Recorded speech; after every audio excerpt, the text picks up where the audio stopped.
rinasce e si rafforza l'accordo politico elettorale tra Forza Italia e il Movimento dei Popolari Autonomisti di Raffaele Lombardo, sancito ieri a Roma in un incontro cui hanno preso parte, oltre allo stesso ex presidente Lombardo, il segretario nazionale di Forza Italia Antonio Tajani, il presidente del Consiglio nazionale Renato Schifani e responsabili regionali dei due partiti, il coordinatore Marcello Caruso e il vice coordinatore Riccardo Gallo per Forza Italia e Fabio Mancuso per Movimento per l'Autonomia.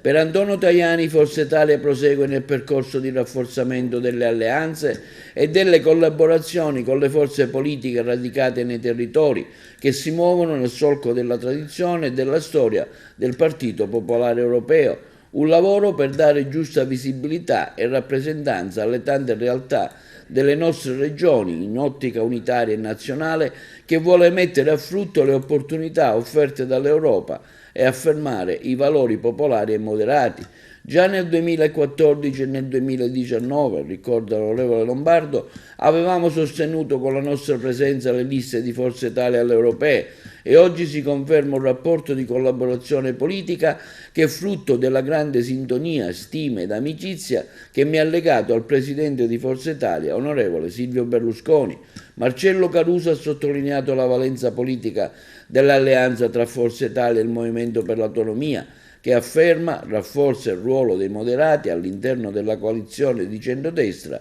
e getta le basi per un sempre più proficua collaborazione politica e istituzionale a tutti i livelli